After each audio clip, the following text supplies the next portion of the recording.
Question 5.1, angles and degree measure. An angle may be generated by rotating one of two rays that share a fixed endpoint known as the vertex. That would be this point here.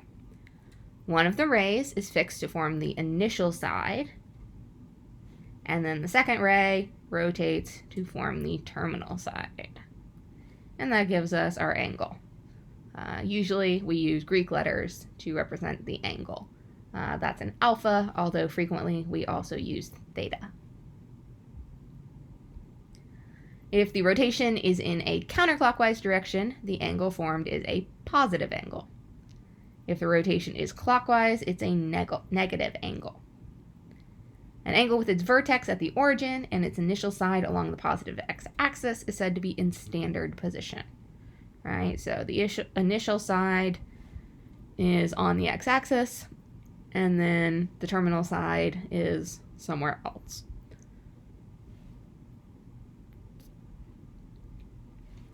The most common unit used to measure angles is the degree. The concept of degree measurement is rooted in ancient Babylonian culture. Babylonians based their enumeration system on 60 rather than 10, as we do today. In an equilateral triangle, they assign the measurement of each angle to be 60. They're also responsible for our timekeeping system, which is why an hour has 60 minutes. In fact, you may notice some similar terminology to our timekeeping system. 1/60th of the measurement of the angle of an equilateral triangle was equivalent to 1 unit or degree. The degree is subdivided into 60 equal parts known as minutes, and the minute is subdivided into 60 equal parts known as seconds. Right? So a minute is 1/60th of a degree, and a second is 1/60th of a minute.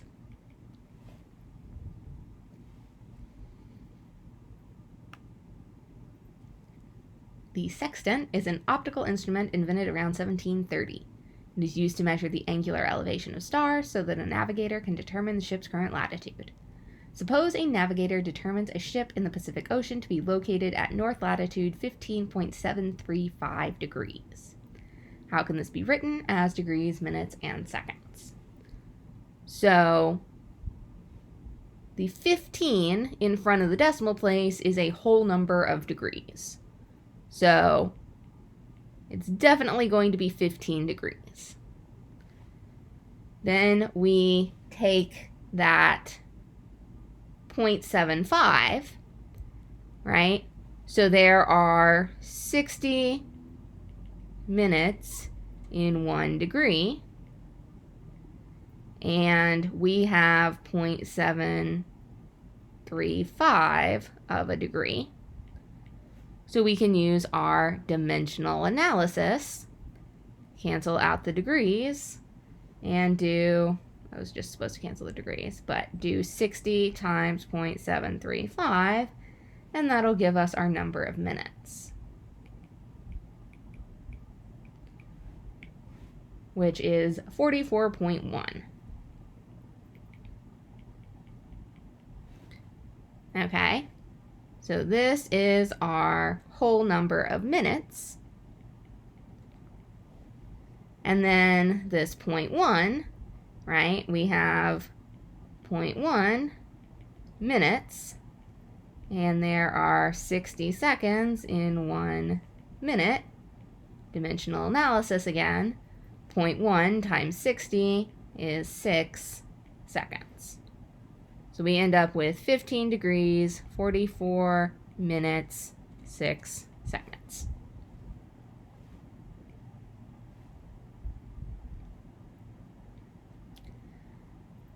We can do this backwards in order to convert from minutes and seconds to a decimal degree. So 39 degrees, still 39 degrees. 5 minutes is 5 over 60, right? So 5 minutes times 1 degree is 60 minutes. Is going to give us 5 over 60 degrees. We can do the same thing with seconds. We have 34 seconds. So 34 seconds.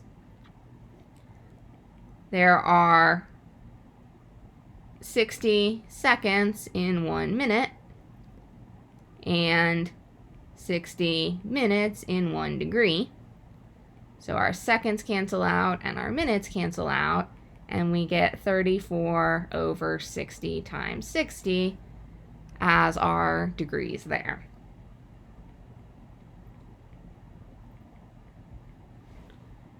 And then you can put this in your calculator.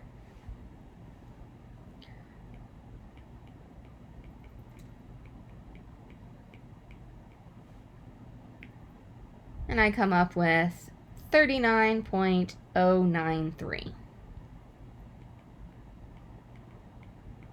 degrees. Make sure you read the directions and round to the appropriate number of decimal places.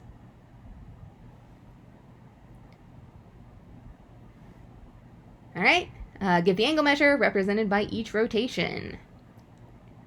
So, starting from standard position here, if we are rotating clockwise, that's going to be negative. And there are 360 degrees in 1 rotation. 360 degrees equals 1 rotation. So 5.5 rotations times 360 degrees in 1 rotation is going to be 5.5 times 360, which is 1,980 degrees. And because it's clockwise, it is negative. Counterclockwise is our positive direction. So 3.3 rotations, still 360 degrees in 1 rotation, is going to be 3.3 times 360, which is 1,188 degrees. And because it's counterclockwise, that's a positive 1,188.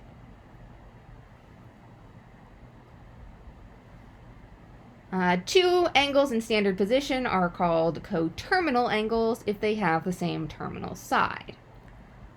Right, so if I have an angle here, and this angle is 40 degrees, right, that's from the initial side on the x-axis to this terminal side here in quadrant 1. I could also have an angle that goes all the way around and then stops there. So if I add 360 to that, the angle 400 degrees is coterminal with 40 degrees because it's this 40 degree angle plus 1 whole rotation, which just puts me back where I started. And you can do that. You can add 360 degrees as many times as you want. Or I could subtract 360 degrees instead of, so having this angle here, instead of going an entire circle counterclockwise, I can go an entire circle clockwise and subtract 360 degrees. So 40 minus 360 degrees would be negative 320 degrees. Both of those are coterminal with 40 degrees. So every angle has infinitely many coterminal angles because you can add or subtract 360 degrees as many times as you want. So if alpha is the degree measure of an angle, then all angles measuring alpha plus 360k, where k is an integer, are coterminal with alpha. So any angle coterminal with, say, angle 75 degrees can be written as 75 plus 360k, where k is the number of rotations around the circle. A notation that we have used before, talking about domain and range, we would say that to say that k is an integer, actually we may not have used this notation. This funky looking z means integers in the same way that our funky looking r means all real numbers. So a shorthand notation to say k is an integer would be to write this. The weird looking e means that k belongs to the set of integers. So I will use this shorthand a lot because it's a lot faster than saying k is an integer every time. But that's the shorthand for k is an integer.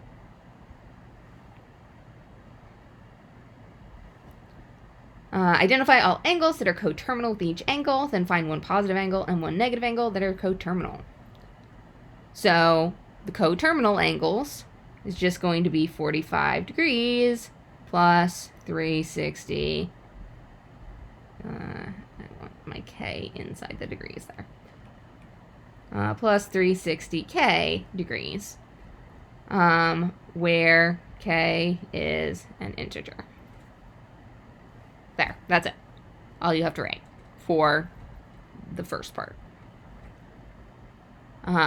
For the next part, to find a positive coterminal angle, just add 360 degrees.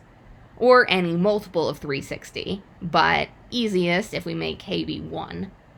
So add 360 degrees, and that's going to give us 405 degrees as our positive coterminal angle. For a negative coterminal angle, make k be -1. And so 45 minus 360 degrees is going to be -315 degrees. Boom. Done.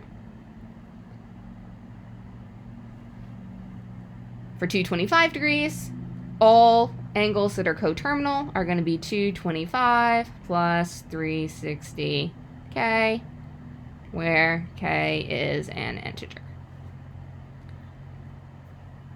And so if we make k be 1 and we add 360, that's going to be 585 degrees. That is coterminal with 225. And then we can also make k be -1, and so we do 225 minus 360 degrees.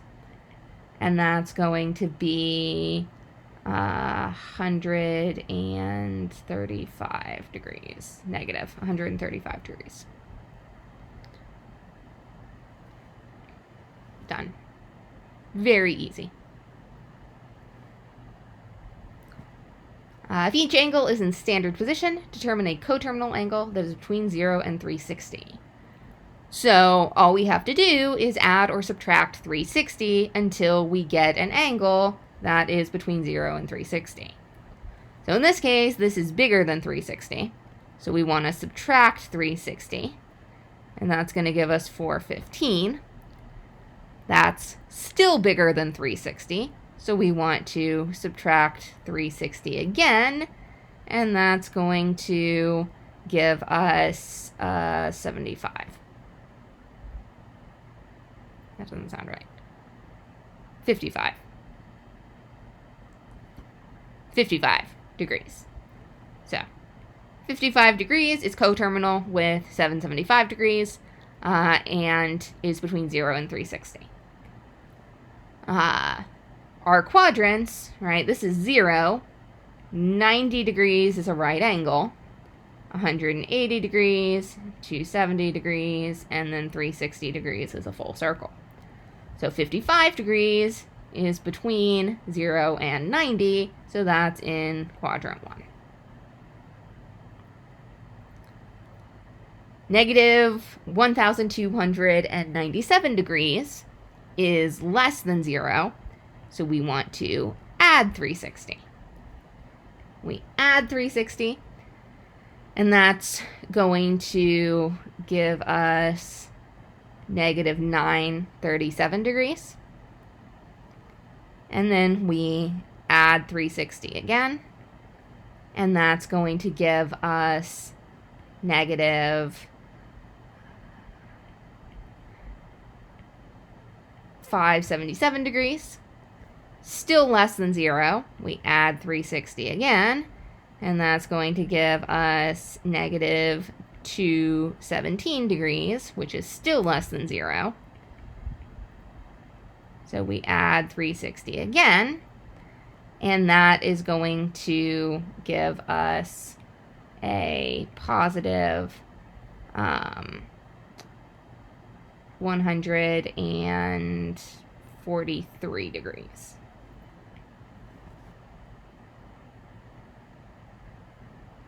So 143 degrees is coterminal with negative 1,297 degrees.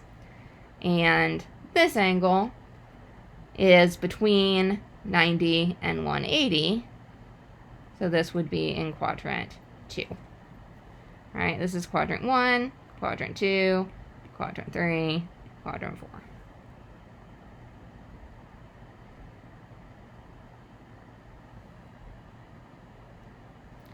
If alpha is a non-quadrantal angle, so the quadrantal angles are 90, 180, 270, 360, the ones that are on the axis. So if alpha is an angle that is not on one of the axes in standard position, its reference angle is defined as the acute angle formed by the terminal side of the given angle and the x-axis. So for an angle in standard position, it's just that angle. An angle in quadrant 1 is just that angle. For an angle in quadrant 2, we don't want the obtuse angle, we want the acute angle. So it's going to be 180 minus the angle that we have. Right? This whole thing is 180. If we want this angle, we subtract this angle from 180. If it's in quadrant 3, it's alpha minus 180. Alpha is this whole thing. If we want this, we subtract 180 from alpha.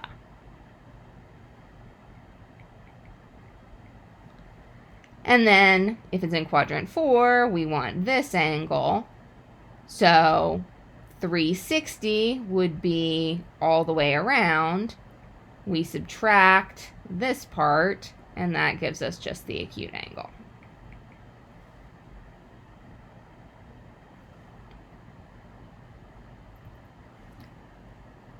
So, the measure of the reference angle for each angle helps if we draw a picture sometimes. So, if this is 120 degrees, the reference angle is going to be this angle. So this is going to be 180 degrees minus 120 degrees, which means the reference angle is 60.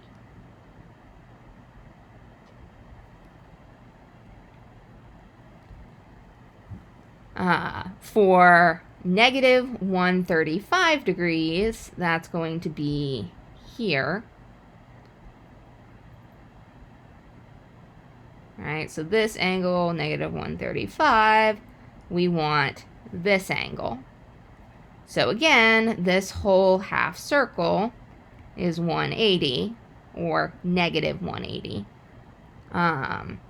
And then we want to subtract the negative 135, and that's going to give us 45.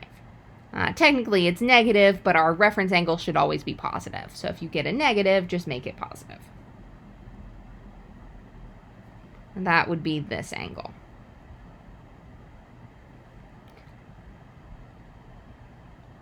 And that's it for reference angles. Tune in next time for trig ratios.